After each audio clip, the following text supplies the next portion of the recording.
بسم اللہ الرحمن الرحیم۔ السلام علیکم۔ کہانی ہب آفیشیل میں خوش آمدید۔ آج پھر دوستوں میں آپ کے لیے ایک بہت ہی اچھی اور سچی کہانی لے کر آئی ہوں۔ نئے آنے والے دوستوں سے گزارش ہے کہ وہ میرا چینل کو سبسکرائب کریں اور بیل آئیکن کو پریس کریں۔ تو چلیں بڑھتے ہیں کہانی کی جانب۔ رات خاصی بیت چکی تھی۔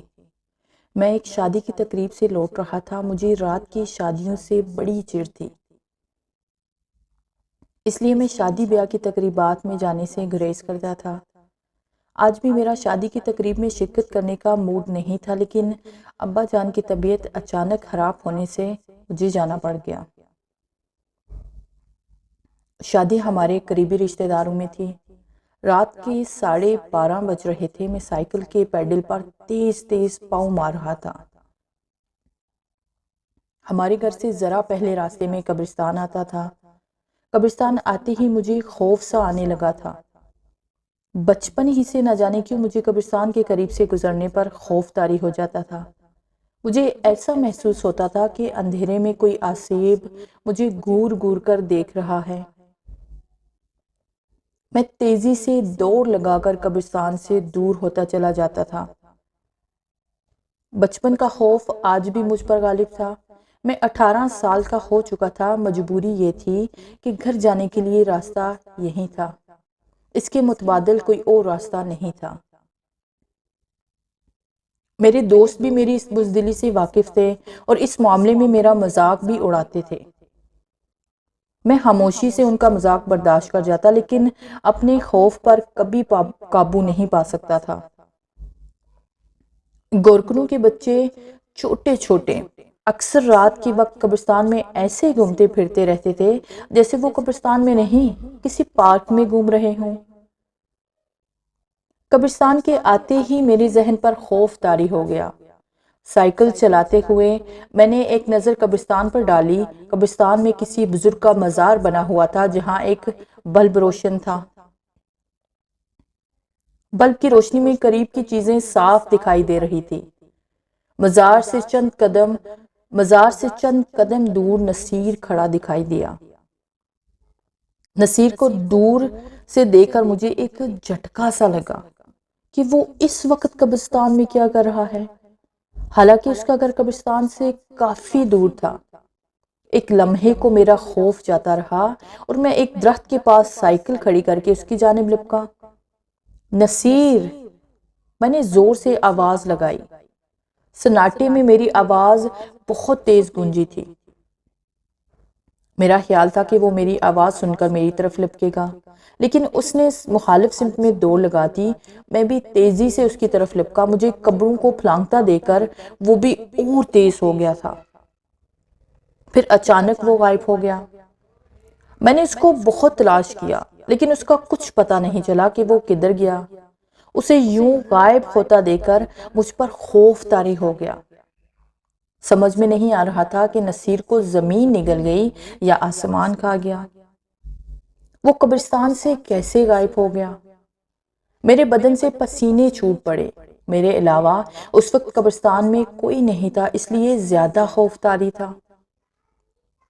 مجھے ایسا محسوس ہو رہا تھا کہ کوئی نظر نہ آنے والی مخلوق میری بے بسی پر دانت نکالے قہقہے لگا رہی ہے۔ اچانک جیسے میرے بدن میں طاقت سی بڑھ گئی ہو، میں تیزی سے قبروں کو پھلانگتا ہوا دوڑ پڑا اور سائیکل کے پاس پہنچ کر میرا بھاگنا بند ہوا۔ سائیکل پر بیٹھتے ہی میں نے پیڈل پر بدحواسی کے عالم میں پاؤں مارنا شروع کر دیے، اور چند لمحوں میں میں قبرستان سے دور نکل گیا اور گھر آ کر ہی دم لیا۔ رات میں کئی بار میری آنکھ کھلی اور میں خڑبڑا کر اٹھ بیٹھا، لیکن آنکھ کھلنے پر احساس ہوتا کہ چند لمحوں پہلے میں نے ڈرا دینے والا جو منظر دیکھا وہ خواب تھا۔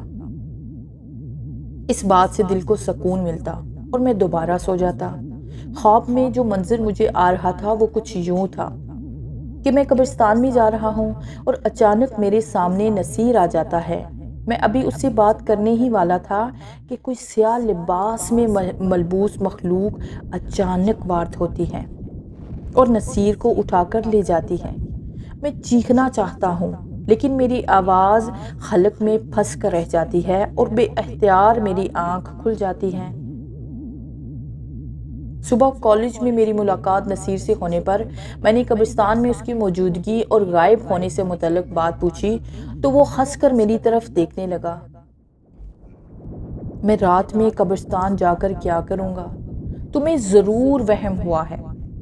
مجھے وہم نہیں ہوا، میں نے اپنی آنکھوں سے تمہیں قبرستان میں دیکھا تھا اور میں جب تمہارے پیچھے بھاگا تو تم غائب ہو گئے۔ میں نے اس سے بتایا، میرا تمہیں ایک قیمتی اور مفید مشورہ ہے کہ آئندہ کبھی قبرستان کے اندر اس طرح مت چلے جانا۔ قبرستان میں آسیب ہوتا ہے جو رات میں لوگوں کو تنگ کرتا ہے۔ وہ انسان کے دوستوں اور رشتہ داروں کے روپ میں نظر آتا ہے۔ ان کے پاس جانے والے شخص پر وہ آسیب حملہ کر دیتا ہے یا اس کے جسم میں داخل ہو کر اسے اور اس کے گھر والوں کو پریشانی میں مبتلا کر دیتا ہے۔ نصیر نے کہا، ہاں نصیر سچ کہہ رہا ہے۔ فرحان بیچ میں بول پڑا، ہمارے پڑوسی مرزا ندیم کی لڑکی پر آسیب آ گیا تھا۔ آسیب کے باعث اس نے گھر میں توڑ پھوڑ مچا دی، کبھی کسی کو اٹھا کر دیوار پر دے مارتی تھی۔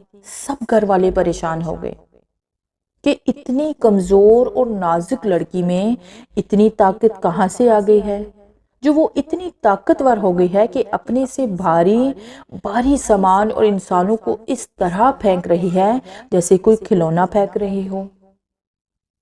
ممکن ہے آیا ہو، میں نے کہا۔ میں ان سے اس وقت کہہ بھی سکتا تھا، نصیر کو میں نے خاصے فاصلے پر دیکھا تھا، یہ بھی ہو سکتا تھا کہ میرا وہم ہو، وہاں کوئی بھی نہ ہو۔ نصیر کا رات کے 12:30 بجے قبرستان میں کیا کام ہو سکتا تھا؟ اس واقعے کو گزرے 2 ماہ ہو چکے تھے اور میں بھی اس واقعے کو بھولتا جا رہا تھا۔ اس دن سے میں محسوس کر رہا تھا کہ نصیر کی صحت پہلے جیسی نہیں رہی تھی، وہ سوکھتا جا رہا تھا۔ اس کی آنکھوں کے گرد حلقے بڑھتے جا رہے تھے، اس کے جسم سے گوشت کم اور ہڈیوں کا ابھار زیادہ دکھائی دینے لگا۔ مجھے اس کی صحت گرنے پر سخت تشویش تھی۔ میں نے کئی بار اس کو مشورہ دیا کہ وہ کسی اچھے ڈاکٹر کو دکھائے۔ وہ میری بات کو ہنس کر ٹال کر ہاں کر کے رہ جاتا تھا۔ ایک رات میں سائیکل پر قبرستان کے قریب سے گزر رہا تھا۔ میں رات میں گھر سے باہر زیادہ دیر نہیں رہتا۔ اس دن اتفاق سے اپنے دوست غلام محی الدین کے گھر گیا۔ اس کے گھر والے کسی شادی کی تقریب میں گئے ہوئے تھے۔ غلام محی الدین نے DVD پر میرے پسندیدہ گانے لگا دیے۔ میں اور غلام محی الدین گانے سننے میں اتنے مگن ہو گئے کہ وقت کا پتہ ہی نہ چلا، اور میں اس وقت بری طرح چونکا جب میری نظر گھڑی پر پڑی۔ رات کے 12 بج چکے تھے۔ میں بدحواسی میں تیزی سے صوفے سے اٹھا اور غلام محی الدین سے اجازت لے کر گھر کو چل دیا۔ قبرستان آتے ہی میری سائیکل اچانک ایک جھٹکے سے فضا میں اچھلی اور میں دھڑام سے سڑک پر گر پڑا۔ سائیکل کے نیچے ایک بڑا سا پتھر آ گیا تھا جو میں دیکھ نہیں پایا، اور سائیکل سمیت سڑک پر گر پڑا۔ میں جیسے ہی سڑک سے اٹھا، اچانک مجھے ایسے لگا کہ کوئی شخص قبرستان سے باہر آیا ہے۔ میں اس کو دیکھ کر بری طرح چونکا۔ وہ شخص کوئی اور نہیں بلکہ نصیر ہی تھا۔ میری آنکھیں حیرت سے پھٹی کی پھٹی رہ گئی۔ اس کی آنکھیں آگ کا شعلہ لگ رہی تھی۔ آنکھیں کھلی ہونے کے باوجود وہ ایسے چل رہا تھا کہ جیسے نیند میں چل رہا ہو۔ نصیر ٹھہرو، میری بات سنو۔ میں نے بے ساختہ اسے پکارا، مگر نصیر چلتا ہوا میرے پاس سے گزر کر اس طرح جانے لگا جیسے اس نے میری آواز ہی نہ سنی ہو۔ میں نے اس کا کاندھا پکڑ کر اس کو جھٹکا دیا۔ وہ ایسے چونکا جیسے میں نے اسے نیند سے بیدار کر دیا۔ وہ غصے سے گھور کر مجھے دیکھنے لگا۔ نصیر، ایسے کیا دیکھ رہے ہو؟ میں تمہارا دوست ہوں، میں نے اسے حیرت سے دیکھتے ہوئے کہا۔ زندگی چاہتا ہے تو فوراً میری نظروں سے دور ہو جا، ورنہ ابھی اور اسی وقت تجھے ختم کر دوں گا، نصیر نے عجیب نظروں سے اور غصے بڑے لہجے میں کہا۔ اس کی آواز مجھے بدلی بدلی سی لگ رہی تھی۔ ایسا محسوس ہو رہا تھا کہ کوئی بہت ہی بھاری بھرکم شخص بول رہا ہے۔ اس کی آواز سے بے اختیار مجھ پر کپ کپی سی طاری ہو گئی تھی۔ میں نے بمشکل کانپتے ہاتھوں سے سائیکل کو پکڑا اور سوار ہو کر تیز رفتاری سے سائیکل کو بگاتا ہوا آگے کو بڑھ گیا۔ پھر میں نے پلٹ کر بھی نہیں دیکھا۔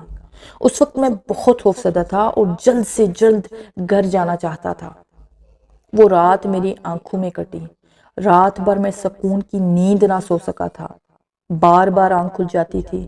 نیند سے بیدار ہونے پر مجھے اپنا جسم گرم گرم لگ رہا تھا اور درد بھی کر رہا تھا۔ تمہیں تو سخت بخار ہے۔ امی جان نے میرے بستر سے اٹھنے پر میرے ماتھے پر ہاتھ لگایا۔ تم آرام کرو، آج کالج جانے کی کوئی ضرورت نہیں ہے۔ میں مشکل سے بستر سے اٹھا اور ہاتھ منہ دھو کر چائے اور پائے سے ناشتہ کیا۔ بخار کی گولی گھر میں موجود تھی۔ کھانے سے دوپہر تک بخار کا زور ٹوٹ گیا اور میں خود کو ہلکا پھلکا محسوس کرنے لگا۔ البتہ بخار سے منہ کا ذائقہ کڑوا ہو گیا تھا۔ میں 2 دن تک کالج نہیں جا سکا۔ تیسرے دن کالج جانے پر پتہ چلا کہ نصیر بھی 2 دن سے نہیں آ رہا ہے۔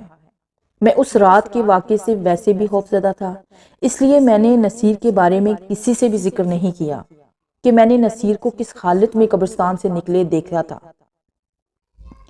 اس واقعے کو 2 ماہ گزر گئے تھے، لیکن نصیر کالج نہیں آیا اور نہ ہی میری ہمت ہوئی کہ اس سے ملاقات کرنے گھر جاؤں اور پوچھوں کہ وہ کالج کیوں نہیں آ رہا ہے۔ ایک دن سرے رخت نصیر کے چھوٹے بھائی نثار سے ملاقات ہو گئی۔ میں نے ہمت کر کے پوچھ ہی لیا، کیوں بھائی نثار، تمہارا بھائی کالج نہیں آ رہا ہے؟ خیریت تو ہے نا؟ نصیر بھائی کی 2 ماہ سے طبیعت خراب ہے۔ وہ سوکھ کر ہڈیوں کا ڈھانچہ بن کر رہ گئے ہیں۔